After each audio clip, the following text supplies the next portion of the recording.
चलिए, तो आज हम लोग पढ़ेंगे बाबू। पिछले क्लास में हम लोग पढ़ रहे थे आमले झाड़ लगाना है कि ना, है ना। आइए सबसे पहले बाबू याद रखिएगा, ये क्वेश्चन आपको पूछता है ऑब्जेक्टिव में। कहाँ पूछेगा? तो याद रखना है सर, अगर बात किया जाए आपसे कि कोई भी धातु उसको बोलेंगे सर जिसके लास्ट में एम्मा लगा हो, कुछ लगा हो, और लोहा सोना चांदी सब अपवाद में सब याद रखिएगा, इस सबको धातु बोलेंगे। कुछ बोलिएगा, कुछ बोलिएगा। और याद रखो, धातु जब अम्ल से अभिक्रिया करेगा, किससे अभिक्रिया सर? तो अम्ल से अभिक्रिया करेगा तो उसको हम लोग बोलेंगे सर कौन सा गैस निकालता है? तो बोलेंगे हम लोग हाइड्रोजन गैस। कौन सा गैस? तो अम्ल धातु से अभिक्रिया करती है तो कौन सा गैस निकालता है? में क्वेश्चन पूछेगा, इसलिए अभी ध्यान रखिए, नहीं तो समय बहुत जल्द आ रहा है वो वाला। ठीक है बाबू, बोलो अम्ल धातु से अभिक्रिया करेगा तो कौन सा गैस निकालता है? मैग्नीशियम धातु है। और बताइए ये अम्ल है बाबू। अम्ल किसको बोलते हैं? जेकर पहले, या जिसके आगे एक सटा हो, कुछ सटा हो, उसको अम्ल बोलेंगे। कुछ बोलेंगे। और कोई भी धातु अम्ल से अभिक्रिया करेगा तो बोलिए कौन सा गैस निकाल रहा है? बोलो कौन सा गैस? बोलो सोडियम धातु है। तब बोलो हाइड्रोक्लोरिक अम्ल से अभिक्रिया किया तो बताइए कौन सा गैस निकाला? बोलो ये सब धातु है। जब अम्ल से अभिक्रिया करेगी तो बताइए कौन सा गैस निकालेगा? बोलो कौन सा गैस? इसके बाद याद रखना, ये क्वेश्चन पूछता है सर कि धातु का ऑक्साइड, धातु का एकदम याद रखो, हर हाल में पूछेगा क्वेश्चन, एकदम बहुत इंपॉर्टेंट है सर। धातु का ऑक्साइड बोलना क्षारीय। कुछ धातु का ऑक्साइड, धातु का तो बताओ मैग्नीशियम धातु है, ऑक्साइड है, और धातु का ऑक्साइड क्षारीय होता है। कैसा? ऐसे देता है ऑप्शन में, बताइए निम्नलिखित में से कौन क्षारीय है? तो बताइए MgO, N2O, K2, इस प्रकार से ऑप्शन रहेगा। तो ना पहचान लीजिएगा सर कि अगर एक तरफ धातु रहे अब एक तरफ ऑक्साइड लगा रहे, कोई लगा रहे, तो बताइए धातु का ऑक्साइड, धातु का बोलो क्या कहलाएगा? क्षारीय। कोची कहलाएगा? तो हम लोग का बोलना है सर क्षारीय। कोची बोलिएगा बाबू? बोलो धातु का ऑक्साइड। याद हो जाएगा, ऑब्जेक्टिव में क्वेश्चन मिलेगा सर। देखना ये है सोडियम, कोची है तो सोडियम का ऑक्साइड बोलो क्षारीय। कोची होगा? तो बोलो धातु का ऑक्साइड क्या कहलाएगा? डायरेक्ट क्वेश्चन केमिस्ट्री में एकदम बहुत इंपॉर्टेंट है। बोलो धातु का ऑक्साइड कोची बोलिएगा? बोलो के और पैरासोटू बोलो K2O, कोची होगा? बोलो कैल्शियम पैरासोटू बोलो CO, कोची होगा? बोलो Li पैरासोटू LiO2, कोची होगा? क्षारीय होगा। कोची होगा? और याद रखो आ धातु का ऑक्साइड किसका सर? आप बोलेगा आ धातु का ऑक्साइड, आ से आ धातु और आ से अम्लीय, आ से ये क्वेश्चन बहुत पूछा है, समझ गए, इसलिए याद रखिएगा। तब बोलो आ धातु का ऑक्साइड क्या कहलाता है? आ धातु का ऑक्साइड आ से आ धातु हवा से, आ से आ धातु हवा से, याद हो जाएगा ना। बताओ CO2 क्या है? क्षारीय की अम्लीय? अम्लीय। कोची बोलेंगे? कार्बन आ धातु है और आ धातु का ऑक्साइड बोलो कोची होगा? अम्लीय। तो बोलेंगे CO2 क्या है? तो बोलना अम्लीय। कोची बोलेगा? बोलो नाइट्रोजन आ धातु है तो आ धातु का ऑक्साइड, आ धातु का बोलो अम्लीय। कोची बोलो सल्फर कोची है? आ धातु है ना, तो बोलो आ धातु का ऑक्साइड कोची होगा? बोलो फास्फोरस धातु है तो बोलो आ धातु का ऑक्साइड क्या होगा? याद रखो धातु का ऑक्साइड तो बोलना है क्षारीय। कुछ बोलिएगा।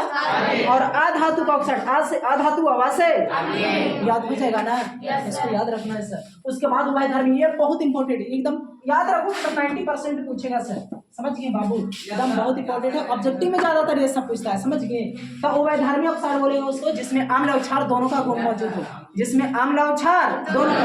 तो बताइए सर, बोलो इसमें याद रखिएगा Al2O3, ये दूब जो है सर, ये दूब बहुत ज्यादा भी बहुत बार पूछा हुआ है, समझ गए सर। तो याद रखो उभयधर्मी ऑक्साइड कौन कौन है? बोलो Al2O3, Al2 बोलो ZNO, बोलो PbO, बोलो SnO2, SS, बोलो BeO, BE। तो बाबू ये दोनों नहीं भी याद रहेगा सर, तीनों तो कम से कम ये दोनों याद रखेगा, हो जाएगा। उभयधर्मी ऑक्साइड किसको बोलेंगे? जिसमें आम्ल और क्षार दोनों का गुण मौजूद हो, जिसमें आम्ल और क्षार दोनों का गुण याद हो जाएगा। जैसे एग्जांपल में बोलेंगे ZNO ZN, उसके बाद Al2O3 Al2, उसके बाद बोलेंगे PbO, कुछ बोलेंगे, उसके बाद बोलो SnO2 SN, उसके बाद BeO BE, याद हो जाएगा ना। तो याद रखना, इतना भी आपसे नहीं याद होगा सर तो कम से कम 2 Al2O3 और एगो ZN, याद हो जाएगा ना, याद रखना। ठीक, उसके बाद आइए हम लोग पीएच मान कुछ पढ़ेंगे सर, बहुत इंपॉर्टेंट। यहाँ से हर हाल में आपको एकदम मिलेगा सवाल, 2 मिले, एगो मिले, मिलना केमिस्ट्री में, समझिए आपको बाबू। तो चलिए सबसे पहले पीएच की खोज कौन किया था सर? तब बोले, एक बार बोलिए तो। इसको फुल फॉर्म होता है potential of hydrogen, potential of, इसे बोलते हैं power of hydrogen, power of, यानी किसी भी पदार्थ में हाइड्रोजन की मात्रा को चेक किया जाता है, किसकी मात्रा को सर। उसके बाद याद रखिएगा पीएच मान की खोज कौन किया था? बोलो कितना ईस्वी? 1900 कितना में? याद हो जाएगा ना। पूछेगा पीएच स्केल क्या है तो बोलेंगे सर ई पीएच स्केल एक ऐसा स्केल है जो अम्लीयता और क्षारीयता को बताता है, अम्लीयता और क्षारीयता का, समझ गए। उसके बाद बताइए सर सभी पदार्थ में कितना पीएच पाया जाता है, कितना पीएच मान होता है? आइए सब बारी बारी से देखेंगे। तब बोलो अम्ल खट्टा होता है, कुछ होता है खट्टा में अम्ल का पीएच मान बोलो 7 से कम, 7 से। तब बोलो अम्ल का पीएच मान 7 से, अम्ल का पीएच मान 7 से, अम्ल का पीएच मान 7 से, क्षार का बोलो, उदासीन का बोलो, उदासीन का, नींबू का, याद रखो नींबू एक गाना है इस पर कि एरा पर गाना निकला था बहुत पहले, हिंदी गाना है, 2-4 गो नींबू और 1 आध गो मिर्ची ऐसे करके गाना था ना। हाँ सर्च मारिएगा यूट्यूब, बहुत अच्छा गाना है। तो याद रखो 2-4 गो नींबुआ तो मतलब 2.4 नींबू का पीएच मान, किसका पीएच मान सर? तो बोलो नींबू का पीएच मान कितना? अरे 2.4। रक्त का पीएच मान याद रखो, टीचर पूछता है, याद रखिएगा सर, ये PBI आपका है, समझ गए बाबू। अम्ल का पीएच मान, क्षार का पीएच मान और उदासीन की सभी PBI बोलो। उदासीन का पीएच मान 7, कितना? बोलो नींबू का पीएच मान कितना? PBI एकदम। रक्त बहुत पूछता है, खून बोलिए, रक्त बोलिए, रुधिर बोलिए, सब उसी को बोलते हैं, समझ गए सर। और रक्त का पीएच मान 7.4, 7.4, और जब 7.4 है तो बोलो अम्लीय, क्षारीय, उदासीन, तब बोलो रक्त का पीएच मान 7 से ज्यादा, 7 से, तब बोलो क्षार नहीं होगा सर। तब बोलो रक्त एक प्रकार का कैसा, इसकी प्रकृति कैसा हो, तब बोलना है क्षारीय, कैसा भी क्वेश्चन पूछा हुआ है। तब बोलो रक्त की प्रकृति कैसा, क्षारीय, और इसका पीएच मान 7.4, और रक्त का पीएच मान जो होता है सर वो आंसू के बराबर, किसके बराबर? आंसू का पीएच मान 7.3, अगर ऑप्शन ना मिलेगा तो 7.4 मार देना। आंसू का पीएच मान 7.3, इसलिए आंसू का पीएच मान जो होता है वो रक्त के बराबर, रक्त के बोलिए सर। उसके बाद याद रखो दांत, कोची सर, तो दांत का बारे में अध्ययन करना कराता, और दांत का अध्ययन क्या कराता? ऑडेंटोलॉजी, कोची कराता है। और दांत की ऊपरी परत इनामेल, कोची सर, कोची कराता है। दांत का कौन सा भाग चमकता है? इनामेल। और दांत की ऊपरी परत नष्ट कौन होता है? इनामेल। ज्यादा गरम चाय पाइएगा, गरम ये सब खाइएगा तो आपको ऊपरी वाला परत कोची होगा, नष्ट हो जाएगा। और ज्यादा आप कच्चा आम खाइएगा तो खट्टा होता है, खट्टा दांत कोत होता है, ऊपरी परत इनामेल नष्ट होता है, कोची नष्ट होता है। और उसको पुनः लाने के लिए हम लोग क्षारीय मंजन का यूज करते हैं या क्षारीय पदार्थ का यूज करते हैं कि ना, जैसे नीम का दांतन हो गया है कि ना, याद रखना। तो दांत का पीएच मान 5.5 होना चाहिए, कितना? 5.5। और दांत की ऊपरी परत इनामेल CA3PO4 का हर्टवाइज यानी कैल्शियम फास्फेट का बना होता है, किसका? अगर ऑप्शन में कैल्शियम है तो कैल्शियम मारिए, नहीं तो फास्फेट रहेगा, कुछ रहेगा। अगर दोनों है तो दोनों मार देना, समझिए आप लोग। हाँ उसके बाद याद रखो दांत का पीएच मान 5. अरे दांत को कहे चाहे मुंह का कहे पीएच मान 5. और एकदम PBI क्वेश्चन बाबू याद रखो, दांत का पीएच मान 5. बोलो मुंह का पीएच मान 5. और याद रखना है सर, अगर आपसे बात किया जाए, इन्हें सुनिए, अगर आपसे बात किया जाए यहाँ पे अमाशय रस, अमाशय रस बताइए। अमाशय रस जो होता है, अमाशय में बोलो कौन सा अम्ल पाया जाता है? हाइड्रोक्लोरिक अम्ल, कौन है? हाइड्रोक्लोरिक अम्ल का पीएच मान बोलो कितना? और बोलो HCl का पीएच मान, बोलो सोडियम क्लोराइड का पीएच मान, बोलो सल्फ्यूरिक अम्ल का पीएच मान, बोलो लार का पीएच मान। ठीक है याद रखो दुलार, कोची से और दूध से दूध, दूध से ला से लार, ला से 64 65 बीच में दे दो फीका, बीच में आंसर यही 6.4 और 6. तो बोलो दुलार, बोलिए बोलो दूध से दूध, ला से लार 64 65 यानी 6.4 और 6. याद हो जाएगा ना। उसके बाद आइए सर, यहाँ पे है आपका दूध हो गया। आंसू कोची बाबू, आंसू का पीएच मान 7.3 रक्त के बराबर। अगर ऑप्शन में नहीं रहेगा 7.3 तो मानना है 7.4। उसके बाद सर आपका सिरका कोची सर, तो बोलो सिरका में कितना लीटर, 3। तो पीएच मान कितना, अम्लीय वर्षा। तो अम्लीय वर्षा उसको वो वर्षा को बोलते हैं जिस वर्षा का पीएच मान अगर 5 जिस वर्षा के जल का अगर पीएच मान 5.6 से कम रहेगा ना सर, तो उसको अम्लीय वर्षा बोलते हैं। कौन वर्षा, और याद रखिए सर, अम्लीय वर्षा जो होता है इसमें क्वेश्चन पूछता है कि अम्लीय वर्षा में कौन सा गैस जिम्मेदार होता है, तो SO2 और NO2। SO2 और क्वेश्चन पूछ चुका है बाबू, याद रखो SO2 और NO। बोलो अम्लीय वर्षा में कौन सा गैस जिम्मेदार होता है, SO2 और NO। SO2 को बोलते हैं सल्फर डाइऑक्साइड, सल्फर डाइऑक्साइड, और NO2 को बोलते हैं नाइट्रोजन डाइऑक्साइड। याद हो जाएगा। अगर अकेले अकेले भी रहेगा तो ऑप्शन मारना है। अगर कहेगा अम्लीय वर्षा में कौन सा गैस जिम्मेदार है, SO2 खाली ऑप्शन में तो SO2 मार देना, और वैसे पूछता है भी, समझ गए। अगर दोनों रहेगा तो दोनों मार देना, हो जाएगा।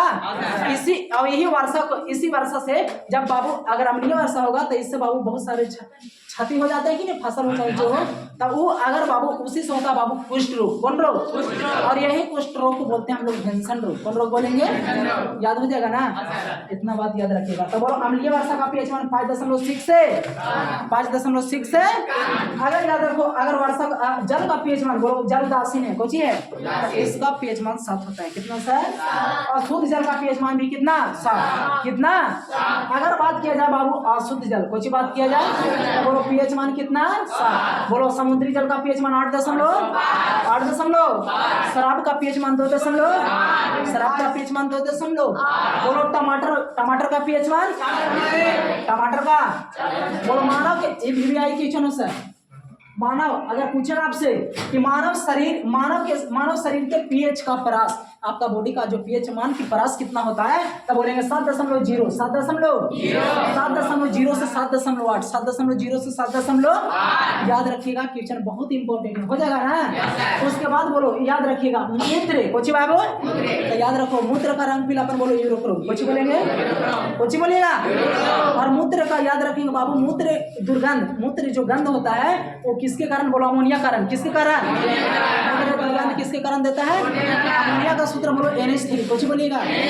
और मूत्र जो होता है सर, वो मूत्र या यकृत जो होता है ना लीवर बाबू, उसी में निर्माण होता है। किसमें निर्माण होता है, और मूत्र को सर यूरिया को अमोनिया में कौन बदल देता है, यकृत। कौन बदलता है, यकृत, ताकि महकेता आपको पता चले कि ये मूत्र होगा। ठीक, उसके बाद यहाँ पे याद रखिएगा सर कि मूत्र का पीएच मान, मूत्र का 6 कितना, मूत्र का पीएच मान 6 याद हो जाएगा।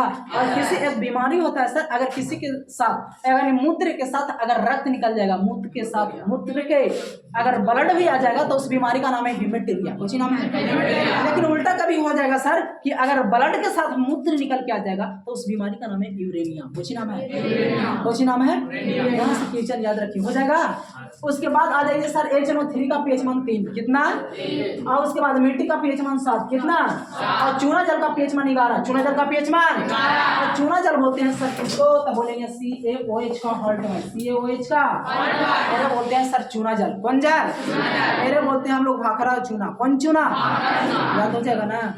उसके बाद याद रखिएगा सर पसीना, कोची बाबू, पसीना का पीएच मान, पसीना का 4.5 और दूगो VVI है, दूगो और ज्यादा। पहला सर आगे लिखिएगा MgOH का हॉल्ट वाइज, MgOH का एरे बोलते हैं milk of magnesia, milk of, याद रखिएगा बहुत पूछा, milk of magnesia, milk of, array बोलते हैं milk of magnesia, milk of. इसका जो पीएच मान होता है सर, इसका पीएच मान 10.5, मिल्क ऑफ मैग्नीशिया का पीएच मान 10. अगर ऑप्शन में 10.5 नहीं रहेगा बाबू तो 10 रहेगा, कितना रहेगा? तो ये मार देना, समझ गए? अगर 10.5 है तो मार गई, नहीं तो 10 मार देना, हो जाएगा। क्या कि ऐसा सवाल पूछा बहुत भी आई है।